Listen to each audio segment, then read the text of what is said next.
देखिए, अगर आपको फ्रीज और फ्लॉट का सही तरीका नहीं मालूम है कि फ्रीज वाले बच्चों को क्या करना है, फ्लॉट वाले बच्चों को डॉक्यूमेंट वेरिफिकेशन कराना है या फिर नहीं, इसका पूरा प्रोसेस क्या है, कैसे ये लागू होता है, इसका पूरा जो निर्देश है, वो अगर आप नहीं समझ पा रहे हैं या फिर नहीं समझे हुए हैं, तो आपके सामने आगे चल के कहिए कि समस्याएँ क्रिएट हो सकती हैं। आपके सामने कई प्रकार की दुविधाएँ क्रिएट हो सकती हैं। इस वीडियो में हम फ्रीज और फ्लॉट के बारे में बात करेंगे, चाहे आपका फर्स्ट राउंड हो, सेकंड राउंड हो, थर्ड राउंड हो, कैसे आपका फ्रीज फ्लॉट का ये सिस्टम काम करता है, इसमें आपको क्या करना होगा। देखिए अभी आपका फर्स्ट राउंड का रिजल्ट डिक्लेयर हो गया है, ठीक है। बहुत सारे बच्चों के सामने कंफ्यूजन वगैरह आ रहे हैं कि सर हमने फ्लॉट किया है, हमें डॉक्यूमेंट वेरिफिकेशन कराना है या फिर नहीं, हमें 3250 पे करना है या फिर नहीं, सर हमने फ्रीज किया है उसके लिए हमें क्या करना होगा, ठीक है। तो सारी जानकारी आपको इस वीडियो के माध्यम से मिलने वाली है, ठीक है। आपके फर्स्ट राउंड का रिजल्ट डिक्लेयर हुआ है। एक तो होगा कि चलिए आपको कॉलेज मिल गया है, दूसरा होगा कि आपको कॉलेज नहीं मिला है। अगर आपको कॉलेज नहीं मिला है तो आप डायरेक्टली क्या हो गए हैं, सेकंड राउंड की काउंसलिंग के लिए एलिजिबल हो गए हैं, जो कि आपका 9 तारीख से स्टार्ट होने वाला है। यहाँ तक कंफ्यूजन, कोई डाउट, कोई समस्या नहीं होनी चाहिए, ठीक है। अगर आपको कॉलेज मिला ही नहीं है फर्स्ट राउंड में, तो आप डायरेक्टली सेकंड राउंड के लिए एलिजिबल हो गए हैं, जो कि आपका 9 जुलाई से स्टार्ट होने वाला है। अब समस्या यहाँ पे ये आ रही है कि जिन बच्चों को कॉलेज मिल गया है, उनके सामने समस्या आ रही है कि सर मुझे ये कॉलेज पसंद है, मुझे लेना है, ठीक है। दूसरा ऑप्शन कि सर मुझे कॉलेज तो मिल गया है, लेकिन ये मुझे पसंद नहीं है, नहीं लेना है। तो इसके लिए आपके सामने 2 ऑप्शन आपको देखने को मिलेंगे। अगर आपको कॉलेज पसंद है, लेना है, तो आपको क्या करना होगा, उसको फ्रीज करना होगा।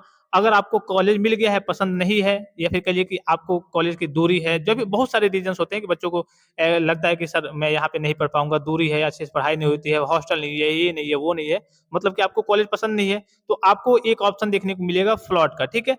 फ्रीज का मतलब क्या होता है कि जो भी आपको किसी भी राउंड में, फर्स्ट में, सेकंड में, अभी मैं आपको बताऊँगा पूरा प्रोसेस ऑफिशियल नोटिफिकेशन के माध्यम से भी। तो अगर आपको कॉलेज मिल गया है, पसंद है, उस कॉलेज में आप एडमिशन लेना चाहते हैं, तो आप क्या करेंगे, फ्रीज करेंगे।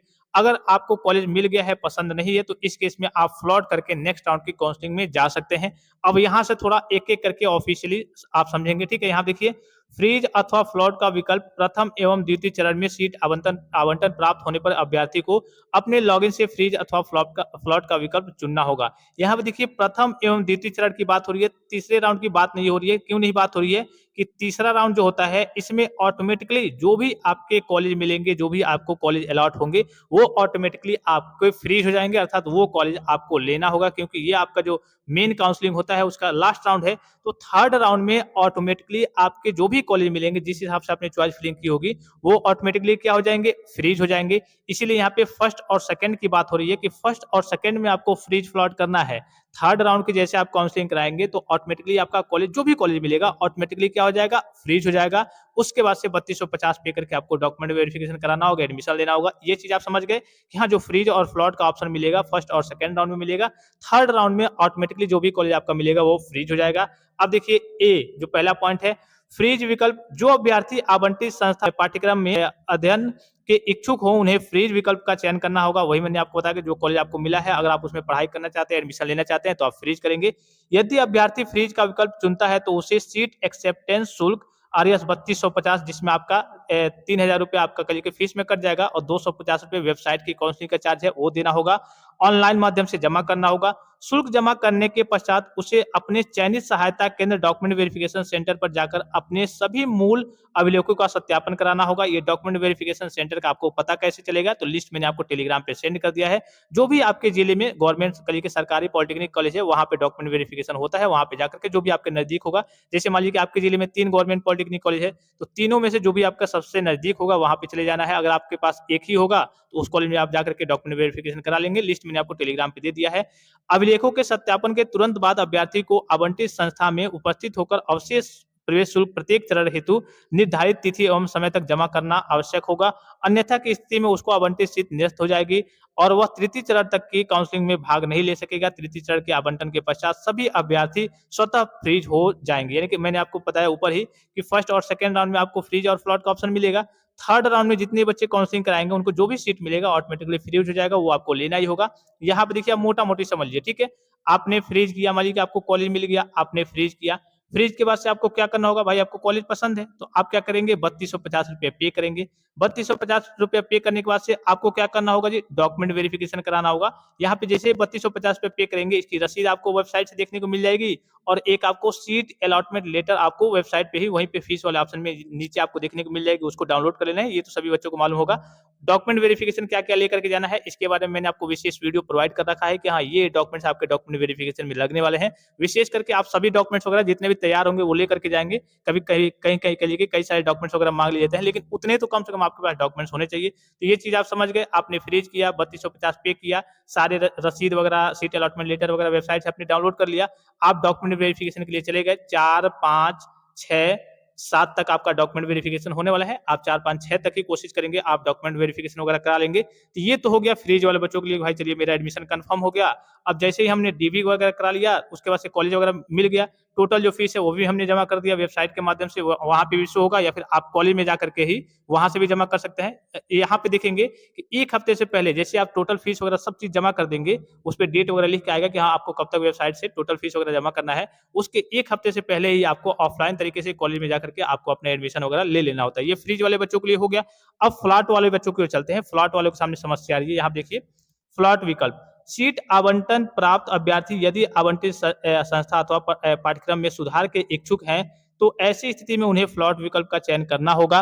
प्रथम एवं द्वितीय चरण के सीट आवंटन के पश्चात यदि अभ्यर्थी फ्लॉट का विकल्प चुनकर निर्धारित सीट एक्सेप्टेंस शुल्क 3250 है, जिसमें आपका 3000 फीस में कट जाएगा, 250 वेबसाइट की काउंसलिंग का चार्ज है, ऑनलाइन माध्यम से जमा करना होगा, करता है तो वह द्वितीय तृतीय चरण के लिए अर्य होगा, यानी कि उसमें आगे जा सकेगा, सेकंड और करिए कि थर्ड राउंड की काउंसलिंग के लिए एलिजिबल होगा। ऐसे अभ्यर्थी को आवंटित सीट तब तक सुरक्षित रखी जाएगी जब तक कि उसे कोई अन्य सीट आवंटित न हो जाए। यानी कि मान लीजिए कि आपको फर्स्ट राउंड में कॉलेज मिला, आपने क्या किया, फ्लॉट किया। फ्लॉट करने के बाद से आपने 3250 रुपया क्या किया, पे किया। 3250 रुपये पे करने के बाद से आप डायरेक्टली क्या हो जाएंगे, नेक्स्ट राउंड की काउंसलिंग के लिए क्या हो जाएंगे, एलिजिबल हो जाएंगे। नेक्स्ट राउंड की काउंसलिंग के लिए आप एलिजिबल हो जाएंगे, सेकंड और थर्ड राउंड के लिए। मान लीजिए कि आप सेकंड राउंड में गए, सेकंड राउंड में आपको कोई कॉलेज नहीं मिला, तो फिर क्या करेंगे, आप थर्ड राउंड में जाएंगे। थर्ड राउंड में अगर आपको कोई कॉलेज नहीं मिला, तो आपका जो फर्स्ट राउंड में कॉलेज मिला हुआ था, ये वाला कॉलेज आपके लिए रखा हुआ है कि हाँ ये कॉलेज आपका रिजर्वेशन के रूप में रखा हुआ है कि हाँ ये कॉलेज आपके लिए है। इसीलिए आपसे 3250 पे लिया जाता है सिक्योरिटी के लिए कि भाई आप जाइए, सेकंड में जाइए, थर्ड में जाइए, घूम करके आइए। अगर उधर आपको कॉलेज कोई नहीं मिलता है तो फर्स्ट वाला कॉलेज आपके लिए रखा हुआ है। अगर सेकंड राउंड में कोई कॉलेज मिल जाता है तो फर्स्ट वाला ऑटोमेटिकली कैंसिल हो जाएगा। अगर सेकंड में नहीं मिलता है, थर्ड में जाकर के कोई कॉलेज मिल जाता है तो फर्स्ट वाला आपका ऑटोमेटिकली कैंसिल हो जाएगा। जैसे ही आगे के राउंड में आपको कोई कॉलेज मिलता है तो फर्स्ट वाला ऑटोमेटिकली क्या हो जाएगा, आपका कैंसिल हो जाएगा। वही बताया जा रहा है कि यहाँ पे सुरक्षित रखी जाएगी जब तक कि उसे कोई अन्य सीट आवंटित न हो जाए किसी राउंड में। तृतीय चरण में आवंटित सीट स्वतः फ्रीज मानी जाएगी, और तीसरे राउंड में अगर कोई भी आपको कॉलेज अलॉट होता है, जितने बच्चे काउंसलिंग कराएंगे उनको जो भी सीट मिलेगा वो ऑटोमेटिकली फ्रीज हो जाएगा, तथा आवंटित संस्था पाठ्यक्रम में प्रवेश लेना अनिवार्य होगा, अन्यथा आवंटित सीट निरस्त हो जाएगी एवं जमा की गई सीट एक्सेप्टेंस शुल्क की राशि जब्त कर ली जाएगी। यहाँ पर देखिए जो 3250 आपने जमा किया है वो क्या कर लिया जाएगा, आपका वो विड्रॉल नहीं होगा, वो आपका वापस नहीं होगा, वो जब्त कर लिया जाएगा। तो इस बात का आपको विशेष ख्याल रखना है। अगर आप फ्लॉट करके आगे की ओर जा रहे हैं सेकंड राउंड थर्ड राउंड में, तो अगर आपको सेकंड या फिर थर्ड राउंड में कॉलेज वगैरह मिल जा रहा है तो उसको आप क्या करेंगे, ले लेंगे। अगर नहीं लेते हैं तो जो 3250 आपने पहले पे किया है सिक्योरिटी के रूप में, मान लीजिए कि थर्ड राउंड में कोई कॉलेज मिल गया तो आपको लेना है। अगर सेकंड और थर्ड में नहीं मिला, आप फ्लॉट करके आगे गए हैं, तो जो फर्स्ट राउंड में कॉलेज मिला था वो आपको लेना होगा। अगर नहीं लेते हैं तो जो आपने 3250 जमा किया है वो आपका क्या हो जाएगा, जब्त कर लिया जाएगा, अर्थात जमा कर लिया जाएगा, आपको वापस नहीं दिया जाएगा। कहने का सीधा मतलब क्या है कि जो बच्चे यहाँ पे जिन बच्चों को फर्स्ट राउंड में कॉलेज अलॉट हो गया है, पसंद नहीं है, जो फ्लॉट कर रहे हैं, तो फ्लॉट वाले बच्चों को यहाँ पे देखिए डॉक्यूमेंट वेरिफिकेशन नहीं कराना है, ठीक है। फ्लॉट वाले बच्चों को क्या करना है, डॉक्यूमेंट वेरिफिकेशन नहीं कराना है। उनको जब आगे कॉलेज मिलेगा सेकंड या फिर थर्ड राउंड में, तब जाकर के डॉक्यूमेंट वेरिफिकेशन कराना है। अगर नहीं मिलता है तब जो फर्स्ट राउंड में कॉलेज मिला हुआ है, तो जो थर्ड राउंड की डेट रहेगी, मान लीजिए थर्ड राउंड तक आप चले गए और जो थर्ड राउंड है उसमें आपको कॉलेज नहीं मिला, फर्स्ट राउंड वाला ही कॉलेज आपको लेना है, तब भी आपका डॉक्यूमेंट वेरिफिकेशन थर्ड ही राउंड में होगा। यहाँ पे वो लिखा हुआ है, मैं आपको दिखा दूं 10वां पॉइंट देखिए। प्रथम एवं द्वितीय चरण के सीट आवंटन के पश्चात अभ्यर्थी को अपने लॉगिन से फ्रीज अथवा फ्लॉट का विकल्प चुनना अनिवार्य होगा। फ्लॉट एवं फ्रीज का विकल्प चयन न करने वाले अथवा विकल्प चयन के पश्चात शुल्क न जमा करने वाले, अथवा इसके बाद से देखिए फ्रीज का चयन करने के उपरांत अभिलेख सत्यापन न कराने वाले, यानी कि जो फ्रीज किए हुए हैं उनको सत्यापन कराना है। फ्लॉट वाले बच्चों को सत्यापन नहीं कराना है, फ्लॉट वाले बच्चों को डॉक्यूमेंट वेरिफिकेशन नहीं कराना है। उनको आगे जब किसी राउंड में कॉलेज वगैरह अलॉट होगा तब कराना है। अगर नहीं अलॉट होता है तो जो फर्स्ट राउंड में कॉलेज है, तो वो आपका जो थर्ड राउंड की डॉक्यूमेंट वेरिफिकेशन की डेट रहेगी उसी में जाकर के आपको करा लेना है। तो यहाँ पे सीधे शब्दों में लिखा हुआ है, देखिए प्रथम एवं द्वितीय चरण के सीट आवंटन के पश्चात अभ्यर्थी को अपने लॉगिन से फ्रीज अथवा फ्लॉट का विकल्प चुनना अनिवार्य होगा। चलिए हमने फ्रीज और फ्लॉट चुन लिया, मान लीजिए कि हमने फ्लॉट चुन लिया। फ्लॉट फ्रीज का विकल्प चयन न करने वाले अथवा मान लीजिए कि आप फ्रीज फ्लॉट का चयन करते ही नहीं है, ठीक है, तब भी क्या हो जाएंगे आप मेन जो 3 राउंड की काउंसलिंग है उससे बाहर हो जाएंगे, ठीक है। अगर मान लीजिए कि आपने फ्रीज फ्लॉट चुन लिया, आपने 3250 रुपए पे नहीं किए, तब भी आप मेन 3 राउंड की काउंसलिंग से बाहर हो जाएंगे।